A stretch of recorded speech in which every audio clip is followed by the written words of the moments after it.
Du ténèbre, tu dois honorer la parole de Dieu. Yesu aza bulu yekete. Bana batu bana kati ya ténèbre ba oyebisa nzambe. Regardez ce qui nous a été arrivé. À cause de la condamnation de la première maison. Première maison, nzamba pambolo papa. Première maison, baby si ba vie à batu. Na kati ya première maison, ba pesi batu ba mari de nuit, ba femme de nuit. Na kati ya première maison, ba pesi batu ba fausse identité. Na kati ya première maison, ba bengi batu bana ya ba papa, bana ba mama. Na kati ya première maison, ba bengi batu ndeko ya mutu. Ok, nzamba zoloba, l'homme quittera son père et sa mère. Il s'attachera à sa femme, les deux deviendront une seule chair. Si comme mutu benga moi na papa, moi na maman. Jamais ta vie dans sa vie qu'il y a des choses qui ne marchent pas. Je suis honoré de mon père et de ma mère. Ma vie est très compliquée. J'ai une vie m'embêta. J'ai une vie de l'erreur. C'est-à-dire que je dois consulter les dieux qui connaît ma vie, qui connaît ma famille, pour que ces dieux-là me donnent de la réponse, pour que ces dieux-là me fassent sortir de la maison, de la première maison. Jabet avant qui kimia te pona le kumu ne tata na maman ne bazé honoré kole kabande konae. Beaucoup de personnes aujourd'hui sont des enfants de papa et de maman. Beaucoup de personnes aujourd'hui sont honorées de la première maison. Mais leur vie est trop compliquée. Ils se marient pas, il y a des divorces à tout moment. Tala, sora moi na tata na maman ou me la tena mokili. Sora moi na tata na maman. Dans le domaine de la spiritualité, beaucoup de personnes sont mortes aujourd'hui à cause de la sentiment d'être l'enfant de son père et de sa mère. L'homme quittera son père et sa mère, il s'attachera à sa femme et les deux deviendront une seule chair. Nzamba pambolo mama. Mutokotika tata na ye na mama nenda kwa tata na mama na ye ako s'attacher na mwasi na ye. Pe bango mibale bakokoma eloko moko. Siko mutu aza mwana tata mwana mama. C'est-à-dire que yazo dépendre de tata na mama na.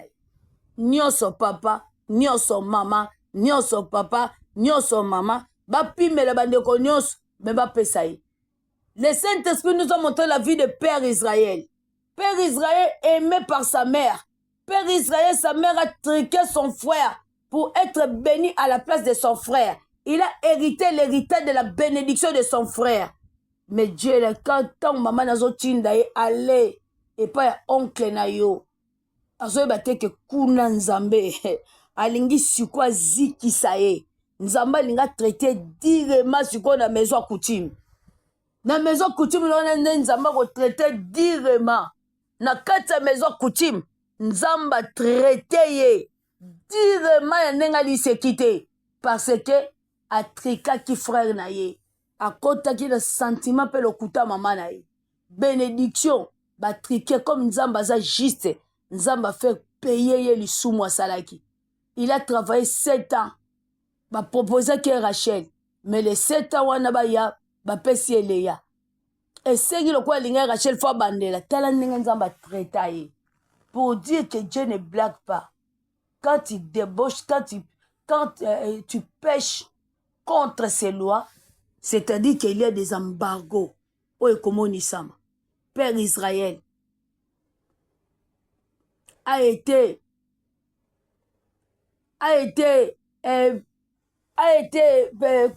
c'est-à-dire que dans sa vie a été souffert dans la maison de son oncle. Parce que Dieu l'a traité directement à cause de sa mère Rebecca. Ils ont triqué la bénédiction d'Ésaü. Tant Nzamba Koutaï na ye, le père Israël a lutté contre Dieu. Tant Nzamba Koutaï na a lutté contre Nzamba Touné, quel est ton nom? Je m'appelle Jacob. Abissé, aujourd'hui ton nom est changé, tu n'es plus Jacob, tu es maintenant Israël. Parce que combat Jacob fait longwa, Nzamba Pambolo papa et trika bénédiction muninga. Combo Jacob et trika bénédiction muninga. Combo Jacob et monela yana ye.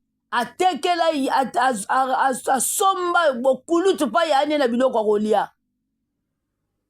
Ezaïe atekaka bokulu tu ye likolo ya biloko kolia. Keba okoya kozanga lolai. likolo ya supa matembele lolenge ezalaki ntanga nowa ye ndenge kozala ntango na biso bateyi bakoteya bato mitema se makasi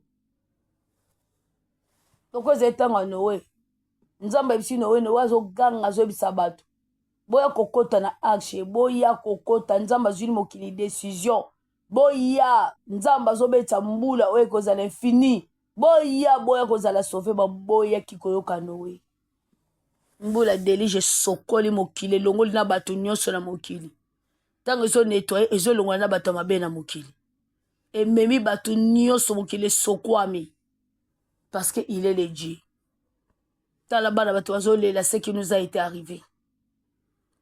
Regarde-nous, regarde notre opprobre molili oto anango. Tana vino molili nos anango, tu n'honores jamais la parole de Dieu.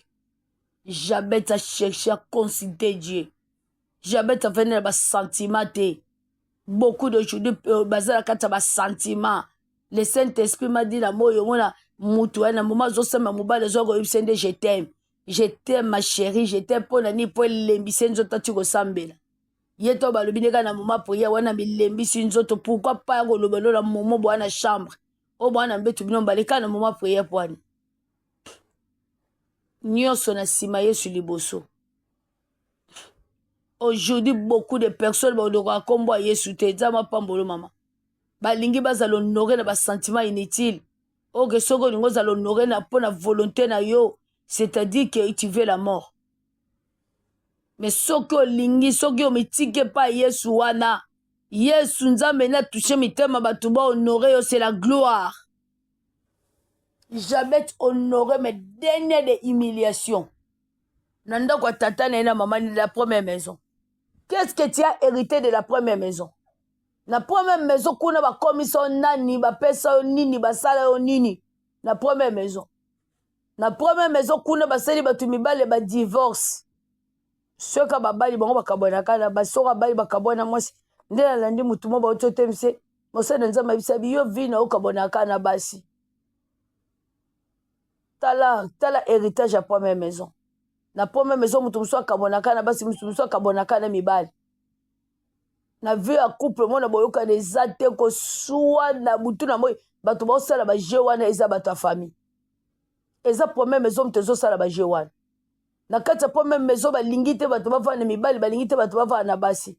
Soka vai na mwasi ko gérer bando pe conseil, mwasi ko zana pembe na ye, mwasi ko pese conseil ba yeba ndeni bando bo mambo. Soka zana mobile pa ko gérer ye mono bango soko balingi te balingi bango nde fo ba gérer kabana na bango. Est-ce que toi tu honores la parole de Dieu? Jésus-Christ a honoré sa parole. Jamais tu as honoré Dieu. Jamais tu as bonné le kumba au pesaye. Jamais tu as mis ta gomitika boete. Parce que vie n'engagez mambeta, fona lukanza mena ibisa pambolanga. Tana vino chiniki bala ito chiniki ya muto sa pambwama. Ba trika yo pona vino bongate.